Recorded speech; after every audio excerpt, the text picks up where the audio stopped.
جیسا کہ آپ جانتے ہیں کل رات ہمارے بزدل دشمن بھارت نے رات کی تاریکی میں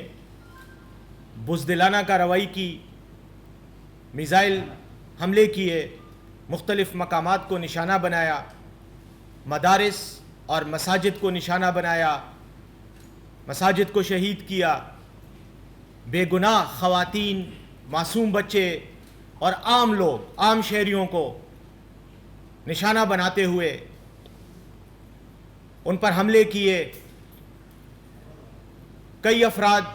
کے شہید ہونے کی، تقریباً 26 افراد کے شہید ہونے کی رپورٹس اب تک موصول ہو چکی ہیں، جن میں ایک معصوم بچہ بھی شامل ہے۔ اس بزدلانہ اور ظالمانہ کارروائی کا ہمارے دفاعی اداروں نے، پاک فوج نے بھرپور جواب بھی دیا۔ انڈیا کے 5 طیارے مار گرائے اور انشاءاللہ آگے بھی اس بزدلانہ اور ظالمانہ کارروائی اور اس جارحانہ حرکت کا نہ صرف جواب دیا جائے گا بلکہ ایسا بدلہ لیا جائے گا کہ قوم کا بچہ بچہ خوش ہوگا اور اس کے دل کو سکون ملے گا انشاءاللہ۔ آج صبح وزیر اعلیٰ سردار علی امین گنڈاپور صاحب نے ایمرجنسی اسپیشل خصوصی اجلاس کابینہ کا بلایا۔ اس میں انہوں نے نہ صرف اپنے جذبات کا اظہار کیا، ہندوستان کی طرف سے بزدلانہ کارروائی کی شدید الفاظ میں مذمت کی، ساتھ ہی ساتھ انہوں نے پاک فوج کے ساتھ شانہ بشانہ اور بھرپور انداز میں اپنی حمایت اور عملی مدد کا اعلان کیا، اور یہ اعلان کیا کہ خیبر پختونخوا کا بچہ بچہ پاکستان کی فوج کے ساتھ اس آزمائش میں، اس جنگ میں ساتھ کھڑا ہے۔ خیبر پختونخوا کی حکومت نے اس سلسلے میں تمام وہ اقدامات جو ہنگامی صورتحال سے نپٹنے کے لیے قانونی طور پر لیے جاتے ہیں وہ بھی اٹھائے۔ آج صبح ہی حکومت نے ایک نوٹیفیکیشن جاری کیا، ایک سرکولر جاری کیا جو کہ شاید آپ لوگوں تک پہنچ چکا ہو، جس میں مختلف قسم کے اقدامات کی تفصیلات ہیں۔ ہسپتالوں کو ایمرجنسی الرٹ کے طور پر تیار رہنے کا حکم دیا گیا ہے۔ ریسکیو 1122، سول دفاع، سول ڈیفنس اور دیگر تمام محکمہ جات کو بھی ہنگامی صورتحال سے نپٹنے کے لیے تیار رہنے کا حکم دیا گیا ہے۔ ڈپٹی کمشنر صاحبان کو کہا گیا ہے کہ وہ ضلع اضلاع کی سطح پہ کوارڈینیشن کمیٹی بنائیں جو ہنگامی صورتحال میں نہ صرف عوام کے ساتھ رابطہ رکھیں بلکہ صوبائی حکومت کو بھی وقتاً فوقتاً تمام صورتحال سے مطلع کریں۔ میں اس بات کا آپ کو یقین دلاتا ہوں، خیبر پختونخوا کی عوام کو اور پاکستان کے عوام کو، کہ ہم حکومتی سطح پر اپنے فرائض سے باخبر ہیں اور انشاءاللہ ان جنگی حالات میں، ان ہنگامی حالات میں جو بھی حکومت کی ذمہ داریاں ہیں ان کو انشاءاللہ بأحسن خوبی ادا کریں گے۔ وزیر اعلیٰ صاحب نے یہ بھی حکم دیا ہے کہ وزارت داخلہ کا جو کنٹرول روم ہے، جو ہنگامی حالات میں معاملات کو مانیٹر بھی کرتا ہے اور اس کے ساتھ رابطہ بھی کیا جاتا ہے، اس کو بھی اس خصوصی صورتحال کو مانیٹر کرنے کا ٹاسک دیا گیا ہے، اور اس کے علاوہ تمام صوبائی محکموں کو حکم دیا گیا ہے کہ وہ اپنے اپنے محکموں کے اندر بھی کنٹرول سینٹرز قائم کریں تاکہ معلومات کا تبادلہ بروقت ہو سکے، فوری ہو سکے، اور ایسی معلومات عوام تک پہنچائی جا سکیں اور سرکاری اداروں میں شیئر کی جا سکیں جو حقیقت پر مبنی ہو، کیونکہ آپ بخوبی جانتے ہیں کہ ایسے حالات میں دشمن کا ایک کاری وار غلط، جھوٹ پر مبنی،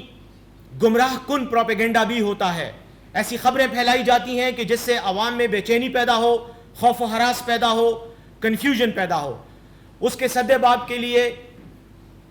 میں آپ تمام حضرات سے بھی، تمام میڈیا سے بھی، عوام سے بھی بالخصوص یہ اپیل کرتا ہوں کہ وہ کسی قسم کی معلومات پر اس وقت تک کان نہ دھریں، انہیں صحیح نہ سمجھیں جب تک حکومت کی طرف سے اور متعلقہ ادارے جن میں